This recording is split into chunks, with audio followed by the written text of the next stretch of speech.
पंजाब हरियाणा येथील शेतकरी MSPच्या मागणीसाठी संसदेवर मोर्चा घेऊन निघाले मात्र त्यांना दिल्लीच्या सीमेवरच अडवून ठेवलाय। त्यांच्यावर गोळीबार लाठीचार्ज केला जातोय। या प्रकाराचा निषेध करण्यासाठी तसेच शेतकऱ्यांना समर्थन देण्यासाठी राष्ट्रवादी काँग्रेस शरद पवार पक्षाचे राष्ट्रीय सरचिटणीस डॉक्टर जितेंद्र आव्हाड यांच्या मार्गदर्शनाखाली ठाणे पालघर विभागीय महिला अध्यक्षा ऋताताई आव्हाड आणि ठाणे जिल्हाध्यक्ष सुहास देसाई यांच्या नेतृत्वाखाली धरणे आंदोलन करण्यात आले आहे। हमीभावासाठी कायदा बनवावा आणि स्वामीनाथन आयोगाच्या सगळ्या शिफारशी लागू करण्यात याव्या या दोन प्रमुख मागण्या घेऊन उत्तरेकडील राज्यांमधल्या शेतकरी संघटनांनी आंदोलन पुकारले आहे। हजारोंच्या संख्येने दिल्लीत येऊ पाहणाऱ्या या शेतकऱ्यांना दिल्लीच्या बाहेरच थोपवण्यासाठी हरियाणा सरकारने मोठ्या प्रमाणात अर्धसैनिक बलाच्या तुकड्या नियुक्त केल्या असून दिल्लीच्या सीमेवर तारांचे कुंपण टाकण्यापासून ते सिमेंट काँक्रीटचं मजबूत कुंपण उभारण्यापर्यंत उपाययोजना केल्या आहेत। आंदोलक शेतकऱ्यांवर अश्रुधुरांच्या नळकांड्या फोडून प्रसंगी ड्रोनचा वापर करून ही कारवाई केली जाते। या प्रकाराचा निषेध करण्यासाठी जिल्हाध्यक्ष सुहास देसाई, कार्याध्यक्ष प्रकाश पाटील, महिला कार्याध्यक्ष सुरेखा पाटील, विद्यार्थी अध्यक्ष प्रफुल्ल कांबळे, युवती अध्यक्षा पल्लवी जगताप, हॉकर सेलचे अध्यक्ष सचिन पंधरे यांच्या नेतृत्वाखाली धरणे आंदोलन करण्यात आले आहे। या आंदोलनात आंदोलकांनी हातामध्ये शेतकऱ्यांवर गोळीबार आता नाही सहन होणार, शेतकऱ्यांच्या मागण्या मान्य करा, जगाच्या पोशिंद्याला जगू द्या असे फलक हातात घेतले होते। एकंदरीत टीव्हीवर किंवा न्यूजला आम्ही ज्या बातम्या बघतो ते असं वाटतं की एखादं परकीय अतिक्रमण येतं आणि त्याच्यावर जे हल्ले होतात ना, कॉन्क्रीटची भिंत उभा करणे, त्यांच्या रस्त्यामध्ये ते लोखंडी खिळे ठोकणे, त्यांच्यावर अश्रुधुराच्या नळकंड्या फोडणे, ड्रोननी त्यांच्यावर हल्ले करणे, हे जे प्रकार चालू आहेत हे प्रकार म्हणजे परकीय आक्रमण झाले आपल्यावर आणि त्यांच्यावर ते हल्ले करणे हा प्रकार चालू आहेत। पण या सरकारने हे समजलं पाहिजे, हा जो आहे ज्याच्यावर तुम्ही आक्रमण करताय हा मायबाप आहे, तो जगला तरच देश जगेल। पण त्यांना असं समजत नाही आहे, त्यांचं प्राधान्य काय आहे, फक्त राम मंदिर बांधणं, बस एवढं त्यांना, बाकी काही दुसरं समजत नाही आहे। या देशात धर्मामध्ये वाटाघाटी करायचे धंदे यांनी चालू केलेले, हे कुठेतरी थांबलं पाहिजे।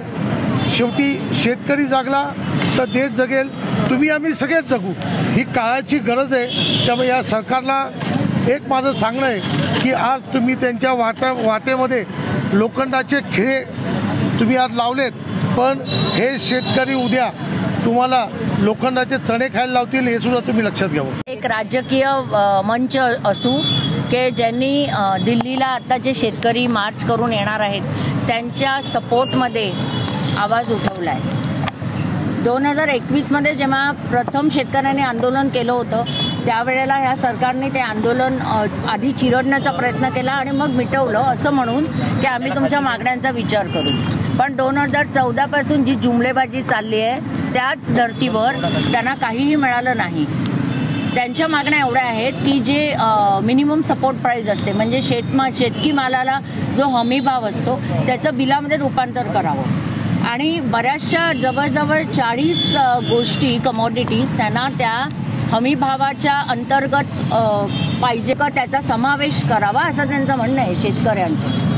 दुसरं म्हणजे स्वामीनाथन आयोगाने असं सांगितलं की शेतकऱ्यांसाठी पेन्शन योजना चालू करावी, तर त्याचं इम्प्लिमेंटेशन व्हावं म्हणून ते गव्हर्नमेंटला सांगतायत। आणि 2021 मध्ये बरेचसे शेतकरी मृत्युमुखी पडले होते त्या आंदोलनामध्ये, तर त्यांना कॉम्पन्सेट करावं आणि अशा त्यांच्या काही मागण्या आहेत। ज्या वेळेला लालबहादूर शास्त्री पंतप्रधान होते तेव्हा त्यांनी जय जवान जय किसान असा नारा दिला होता, जो आजपर्यंत आपण घेतो। कारण मला वाटतं सीमेवरचे जवान आणि अन्न पिकवणारा अन्नदाता हे खूप महत्त्वाचे घटक आहेत आपल्या समाजाचे, पण आज त्यांना खिळे लावून त्यांच्यावर ड्रोनद्वारे अश्रुधुराच्या मारा करायच्या विचारामध्ये गव्हर्नमेंट आहे। आणि आधीच्या गव्हर्नमेंटपेक्षा हे गव्हर्नमेंट वी आर डिफरंट, अलग सरकार। मग हे काय झालं, समजा आधीच्या सरकारने काही केलं नसेलही असं आपण गृहीत धरू, पण तुम्ही जे फार हिमायती आणि खूप काय काय बोलून सत्तेवर आला होता 2014 पासून 2024 पर्यंत ते शेतकरी तसेच आहेत। आणि मला वाटतं हे जे शेतकरी पंजाबचे जे आंदोलन करतायत ते एक प्रातिनिधिक आंदोलन आहे, कारण महाराष्ट्रामध्ये देखील शेतकऱ्यांची परिस्थिती खूप वाईट आहे।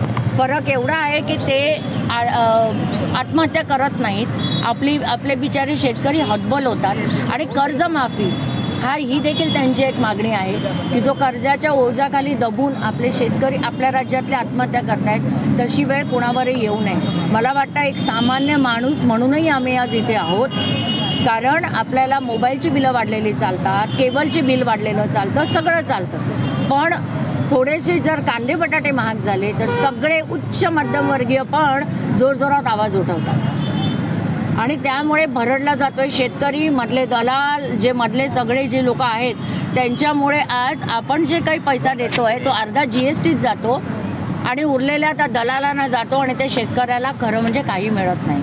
त्यामुळे आम्ही इकडे बसलेलं प्रत्येक जण हे आज प्रातिनिधिक स्वरूपामध्ये, प्रत्येक नागरिकाच्या स्वरूपामध्ये त्या शेतकऱ्यांच्या आंदोलनाला समर्थन देत आहोत.